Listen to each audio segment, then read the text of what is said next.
வணக்கம். மாலை முரசு செய்திகளை விரிவாக பார்ப்பதற்கு முன் தலைப்புச் செய்திகள். சேலம் சூரமங்கலத்தில் விடிய விடிய கொட்டி தீர்த்த கனமழை. வீடுகளுக்குள் தண்ணீர் புகுந்ததால் மக்களின் இயல்பு வாழ்க்கை பாதிப்பு.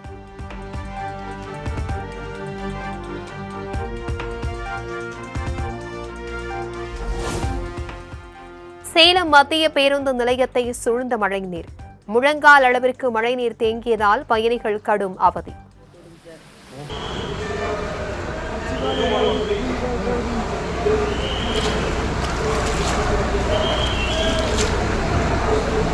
ஓடுனா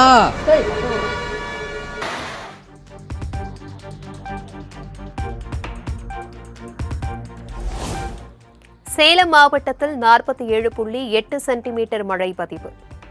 மாநகரில் 10.8 சென்டிமீட்டர், ஆனைமொடுவில் 8 சென்டிமீட்டர், ஏற்காட்டில் 6 சென்டிமீட்டர் மழை பதிவாகியுள்ளதாக வானிலை ஆய்வு மையம் தகவல்.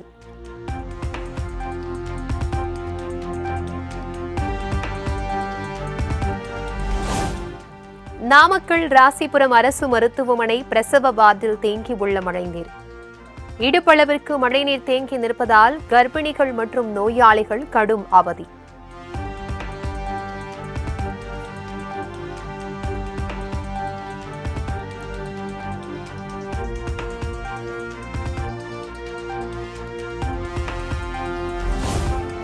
காவிரி நீர்பிடிப்பு பகுதிகளில் பெய்து வரும் மழையால் ஒகேனக்கலில் நீர்வரத்து அதிகரிப்பு. வினாடிக்கு 17,000 கனஅடி நீர்வரத்து உள்ளதாக அதிகாரிகள் தகவல்.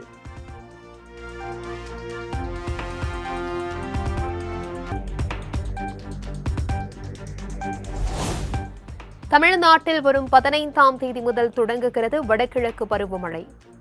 நடப்பாண்டில் தென்னிந்தியாவில் இயல்பை விட கூடுதலாக மழை பெய்யும் எனவும் இந்திய வானிலை ஆய்வு மையம் அறிவிப்பு.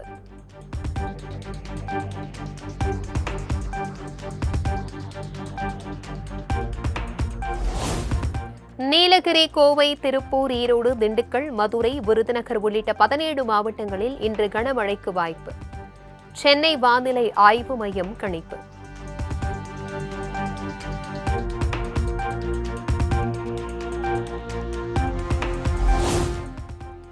தேனி, சேலம், நாமக்கல், கரூர், திருச்சி, அரியலூர், சிவகங்கை, புதுக்கோட்டை உள்ளிட்ட 16 மாவட்டங்களில் நாளை கனமழை பெய்யக்கூடும். சென்னை வானிலை ஆய்வு மையம் தகவல்.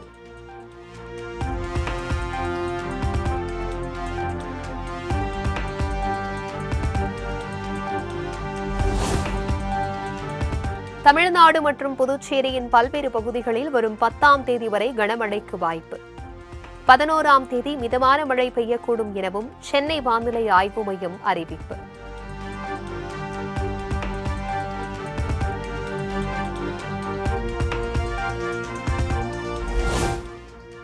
இந்திய விமானப்படையின் 92வது ஆண்டு நிறைவை ஒட்டி சென்னை மெரினா கடற்கரையில் விமான சாகச நிகழ்ச்சி கோலாகலம்.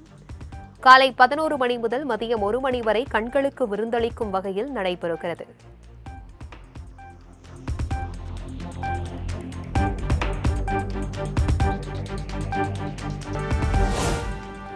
இந்திய விமானப்படையின் விமான சாகச நிகழ்ச்சியில் சிறப்பு விருந்தினராக பங்கேற்கிறார் மத்திய பாதுகாப்புத்துறை அமைச்சர் ராஜ்நாத் சிங். நிகழ்ச்சியை காண சுமார் 3 லட்சம் பேர் வருவார்கள் என எதிர்பார்ப்பு.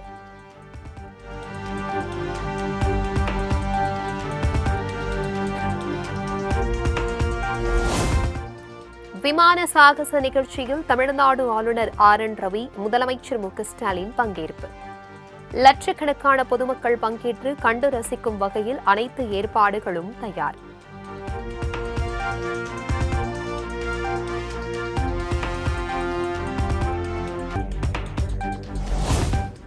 விமான சாகச நிகழ்ச்சியை முன்னிட்டு மெரினா பகுதியில் 8000 போலீசார் குவிப்பு. அசம்பாவிதங்கள் நடைபெறாத வகையில் காவல்துறையினர் தீவிர ரோந்து.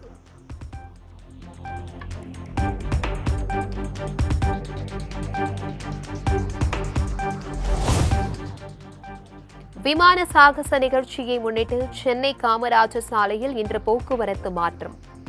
திருவான்மையூரிலிருந்து காமராஜர் சாலை வழியாக பாரிஸை நோக்கி வரும் வாகனங்களுக்கு தடை விதித்து போக்குவரத்து போலீசார் நடவடிக்கை.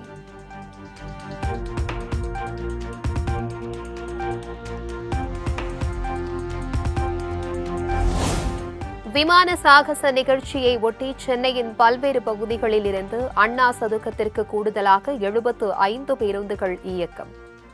அரசினர் பூங்கா, டிஎம்எஸ் மெட்ரோ ரயில் நிலையங்களில் இருந்து 25 சிற்றுந்துகளும் இயக்கப்படுவதாக மாநகர போக்குவரத்து கழகம் அறிவிப்பு.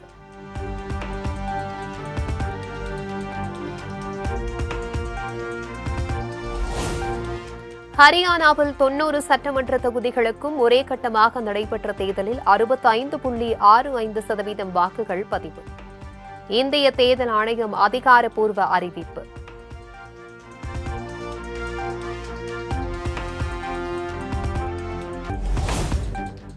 எம்எல்ஏக்கள் வெற்றி பெற்றுவிட்டால் தேர்தலில் தங்களின் வெற்றிக்காக உழைத்தவர்களை கண்டுகொள்வதில்லை. துணை முதலமைச்சர் உதயநிதியின் உருவத்தில் கலைஞரை பார்ப்பதாக திமுக அமைப்பு செயலாளர் RS பாரதி நிகழ்ச்சி. 5 பேர் உட்கார்ந்து கேட்கிற போது வந்து உடனே செய்திகள்லாம் பார்க்கிற போது அதன் அடிப்படையில் நமக்கு கிடைத்திருக்கிற துணை முதலமைச்சர் இளைய தலைவர் நான் வெளிப்படையாக சொல்கிறேன்.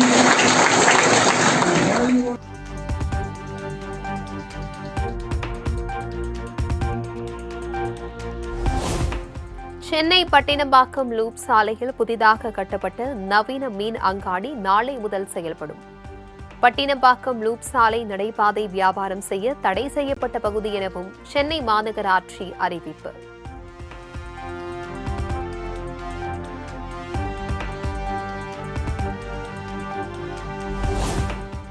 தூத்துக்குடியின் கலாச்சாரம், பாரம்பரியம், நினைவு சின்னங்கள் குறித்தான புகைப்பட கண்காட்சி கனிமொழி MP திறந்து வைத்து பார்வையிட்டார்.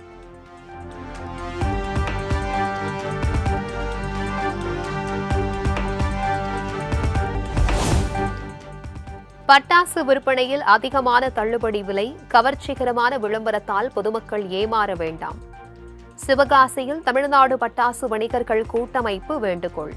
அதனால் விலையை உயர்த்தி வச்சு அதிகமான தள்ளுபடி என்று தள்ளுபடி விற்பனையில் தரமற்ற பட்டாசு விற்பனை செய்வது பொதுமக்களுக்கு மிகப்பெரிய பாதிப்பை ஏற்படுத்திட்டு வருகிறது.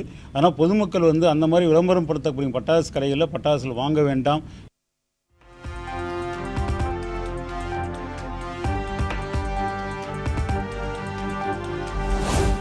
சென்னை சென்ட்ரல் நாகர்கோவில் இடையே வரும் 9ஆம் தேதி குளிர்சாதன சிறப்பு ரயில் இயக்கம். நவராத்திரி விடுமுறை கால கூட்ட நெரிசலை சமாளிக்க தெற்கு ரயில்வே ஏற்பாடு.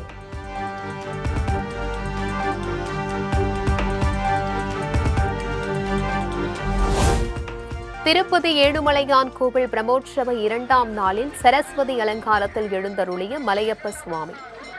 அன்னவாகனத்தில் எழுந்தருளிய சுவாமியை பல்லாயிரக்கணக்கான பக்தர்கள் தரிசனம்.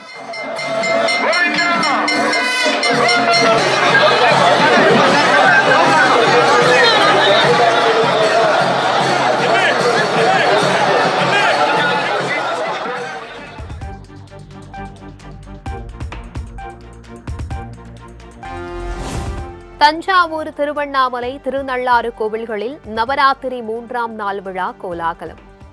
திரளான பக்தர்கள் பங்கேற்று மனமுருகி வழிபாடு.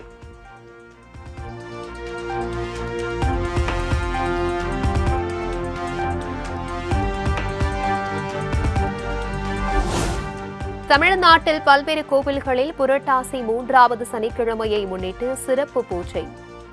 திரளான பக்தர்கள் பங்கேற்று சுவாமி தரிசனம்.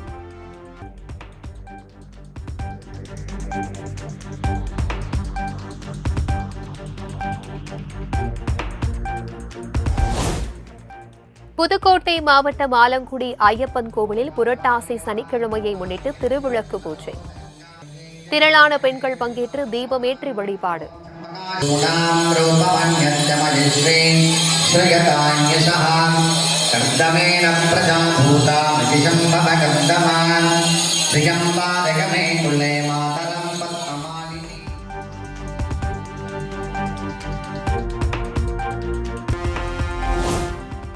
திருப்பதி அன்னப்பிரசாதத்தில் பூரான் இருந்ததாக கூறப்படும் செய்தி முற்றிலும் தவறானது என தேவஸ்தானம் மறுப்பு. தேவஸ்தானத்திற்கு அவப்பெயரை ஏற்படுத்த திட்டமிட்ட செயல் என விளக்கம்.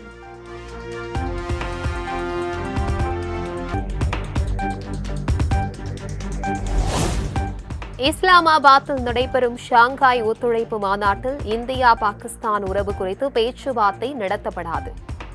மத்திய வெளியுறவுத்துறை அமைச்சர் ஜெய்சங்கர் விளக்கம்.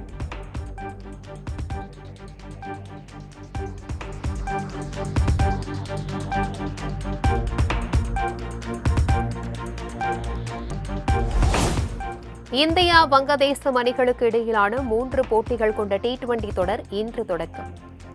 மத்திய பிரதேச மாநிலம் குவாலியரில் நடைபெறும் முதல் ஆட்டத்தில் வெற்றி பெறும் முனைப்பில் இந்திய அணி.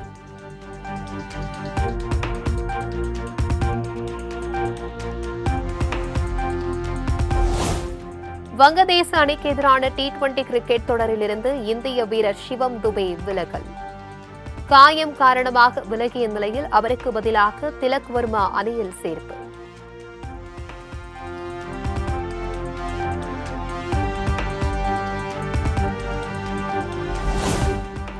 மகளிர் T20 உலகக்கோப்பை கிரிக்கெட் தொடரில் இங்கிலாந்து அணி வெற்றி.